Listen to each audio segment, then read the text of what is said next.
Scaling innovation. Innovation fails, sometimes spectacularly so.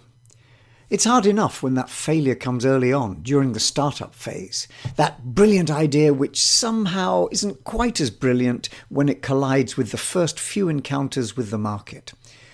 And when no amount of pivoting is going to save it. It's hard, but it's a matter of squeezing it for useful lessons for the future and then throwing it in the bin. Chalk it up to experience and try again. But what happens when you've gone much further down the road? When you've put in the hard yards, prototyping, pivoting, finally launching? And when your early efforts seem to have yielded success? When it does seem as if people value whatever it is you've created from your idea? Well, you could just relax. Take the small bouquets which come from succeeding at something, those plaudits from family and friends. But most likely you'll recognise that, nice staging post though it is, you're really only halfway along the journey. Because for your idea to have real impact, you're going to need to scale it. And that's where a whole new set of challenges come into the frame. Scaling isn't an easy ride, even for experienced innovators. Take the case of Toshiba, certainly not a new kid on the block, but a respected innovator over nearly 150 years. Not just a one-hit wonder either. Its success pedigree includes light bulbs, memory chips, video recorders, TV sets, and DVD equipment. They certainly understand the challenges of bringing innovations to scale. For example, they're credited with bringing the notebook computer to a mass market with their 1100 series. And yet, they lost out big time in their attempt to put high-definition DVD into play, losing the standards battle to Sony and its Blu-ray system, and around $1 billion in the process. Or look at Clive Sinclair, one of the creators of the personal computer revolution, whose ZX family of machines spawned a generation of programmers and helped move the technology to the mainstream. Despite his success with computers, millions of units sold worldwide, he managed to fail very publicly with his later venture, the C5 electric vehicle. And on the subject of electromobility, it's worth looking at the case of Better Place. Launched in 2007, its charismatic founder Shai Agassi managed to persuade the chairman of Renault-Nissan and ex-Israeli Prime Minister Shimon Peres to back his venture, as well as attracting over $200 million in startup funds, the largest ever for its time. Take a look at his impassioned TED Talk from 2009, and it's hard not to be convinced by a man with the mission to make the world a better place through electromobility. And yet, within 9 years, the company had burned through its cash and much more besides, and spectacularly failed. One more casualty on the road to scaling innovation. They aren't alone. In fact, there's a wonderful museum of failure located in Sweden which showcases failures from some of the biggest business names in the world. It has over 100 exhibits, and you can bet there are many more in the world outside which haven't yet made it onto their displays. The underlying premise of the museum isn't to ridicule these companies, but rather to show that we can learn from failure. Those companies behind the Museum of Failure exhibits remain successful because they absorbed the costly lessons and revised their innovation management models. Scaling isn't just a commercial challenge. If anything, it matters even more to social innovators. When you want to change the world, it's important to reach scale. If you're trying to reduce infant mortality with a new vaccine, you want it to reach every sick child in the world. If you're trying to eradicate malnutrition with a better farming method to increase yield, you want to do this everywhere. This quest for scale is what drives pioneering social innovators like Dr. Venkataswamy, whose Aravind eye care system has meant that over 12 million people in the world can see who would otherwise have gone blind. Or Devi Shetty, striving to bring healthcare within reach of India's poor through innovation. Or Washington Carver, who spent his life trying to diffuse better farming methods to the rural poor in the United States. But this is a sector plagued by what could be called pilot-itis. Plenty of great ideas which get as far as pilot launch, but then fail to scale. Too Tough to Scale is the title of a helpful research report which explores the roadblocks on the journey and reminds us that changing the world requires a lot more than just a great solution. And it's the same story in the public sector. There's no shortage of wonderful experiments which improve quality, efficiency, service levels, but too often they remain local islands of change. What's needed, once again, is this ability to take them to scale. So, scaling is hard, but it matters. Now, it's worth pausing for a moment to think about how we might scale our innovation, because we have at least three choices. We can scale up, make the solution bigger, reach more of the market. We can scale out, spreading the idea to reach different people, extending the geography we cover or the sectors we address. And we can scale deep, building a platform around our core innovation. Now, importantly, these aren't mutually exclusive. Netflix began by building its subscriber base in the USA, essentially scaling up. Then it extended geographically, scaling out, and these days it's become a platform player, scaling deep, creating content to deliver across its streaming network as well as running the network. Or Lego, which has built a platform of storytelling, books and movies after first building its bricks business, and then internationalizing it. But whatever the scaling target, we need to recognize that the journey to scale isn't going to be an easy one. The good news is we're not the first to make it.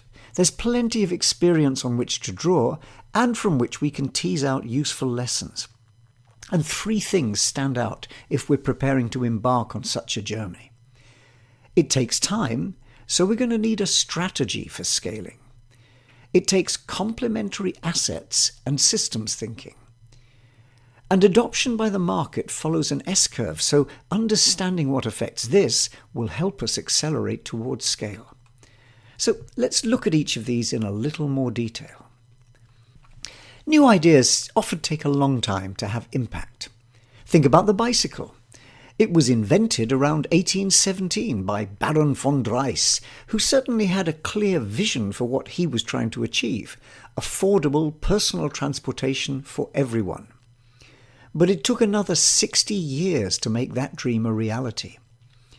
Or the experience of Frederick Tudor, the Ice King of Boston, who pioneered the global ice industry in the 19th century. His first unsuccessful voyage in 1806 took a shipload of ice to Cuba, where its frosty reception had nothing to do with the product in his ship's hold. It took another 10 years, all his family's money, and a spell in debtor's prison before he finally succeeded in creating an industry which in its heyday was cutting and shipping close to 1 million tons of ice every year. Innovation timescales can remain stubbornly long, even as technology life cycles shorten. For example, in the field of humanitarian aid, the idea of giving people money instead of food can be traced back to experiments in the early 1980s. But it took another 20 years before this moved to the mainstream. And even then it took the impact of the dreadful 2004 tsunami to kickstart the diffusion to scale. So, if it's going to take a while to move to scale, then you'll need to do more than just pat your innovation on the head and send it on its way. You need a strategy, a long-term plan for how this is going to happen. Now, the second point refers to systems thinking. And a key question which needs to be asked early is what or who else do you need to help you bring your innovation to scale? Because going it alone is not an option. There are simply too many different bases to cover. You need what are technically called complementary assets. Think about the challenge in remote retailing. You might see the potential in providing a service for those people who can't or won't visit shops. Your solution is to bring the shop to them. It's a good idea, but to make it work, you need to assemble a lot of pieces of the jigsaw puzzle and make them work. Advertising your remote storefront, capturing and processing orders, arranging for stock to be available, and storage and distribution, handling logistics over a large area, and very important, managing cash flow so you don't sit on lots of stock but manage to get paid for it up front. Now, working all that out was almost certainly part of Jeff Bezos' thought process in setting up his Amazon empire. But in fact, it's a model which predates him by almost a century. Messrs. Sears and Roebuck pioneered the idea of remote retailing via their mail-order catalogue. And theirs wasn't a single component innovation, they built a system. And they were smart enough to recognize they didn't need to own or control everything as long as they could orchestrate it and coordinate it. So major manufacturers, financiers and other players came into the ecosystem tent, all sharing in the value creation. Scaling innovation needs this kind of systems thinking, identifying and then configuring the value network we need, the additional players who will make up our system, and then developing the working relationships with them so that the whole system can create value. Something which George Templer understood when he had the brilliant idea of selling the granite rocks on Dartmoor, in the southwest of England, to the builders erecting the new, for its time, London Bridge in 1824. The stone was perfect for the task, and the builders were prepared to pay top dollar for it. The only challenge to this great entrepreneurial idea was in getting the rocks out of the ground, down a long, steep hillside, and then on the 200-mile journey to London. He solved the problem in ingenious fashion, laying a stone tramway down the hillsides to a canal which he dug at sea level to connect to a local river. This allowed him to reach the port of Teignmouth, from where the stones could be shipped around to London and the bridge built. The bridge still survives to this day, albeit now in the Arizona desert, where it was transshipped stone by original stone. But Templer's successful scaling of an idea owed everything to his ability to build a system and engage many different complementary stakeholders in its co-creation and operation. Such systems thinking is what makes the difference between a good idea and one which has significant impact. Thomas Edison's name may be forever associated with the light bulb, but he spent a significant proportion of his time working out the rest of the system into which you could plug it, creating the General Electric Company along the way, with its interests in generation, distribution, and devices to consume electric power. And this same approach, building an ecosystem, was what really lay behind Apple's success with the iPod. While the device was well designed and elegant, it was the network behind the scenes, the negotiation of digital rights and royalty arrangements with the major music providers, which paved the way for a portable music revolution, built on iTunes. And this also laid the infrastructure across which the wider smartphone ecosystem built on the iPhone now operates. And it was here that Toshiba misstepped in its journey to scale with high-definition DVD. It understood about ecosystems, tried to build one, but its choice of partners, including Microsoft, and its inability to get major film studios involved led to it losing out to Sony. Now, the third piece of this scaling puzzle has to do with understanding the S-curve. And here we need to look at the market, the demand side for our innovation. Because unless users make the decision to adopt, and do so in large numbers, we won't succeed. So understanding them and getting them on board will be critical to scaling. People don't simply accept changes. Instead, there's a pattern in which some are enthusiastic early adopters, while others may take a long while to make up their minds. Whether we're talking about toothpaste or high-technology machinery, the same pattern will emerge, and it takes the form of an S-curve. Understanding this, and what shaped it, was the life's work of Everett Rogers, and his model offers us some powerful clues about adoption. He saw it in terms of a communication process involving an innovator broadcasting a message, the innovation, to a receiver, the adopter, and doing so under different conditions, the environment. And he picked apart key dimensions of each of these which might influence adoption. His insights give us plenty to work with. For example, people aren't all the same. Some are much more willing to try new things out, and so working with early adopters can help as we develop and refine our solution. But adoption is also a social process.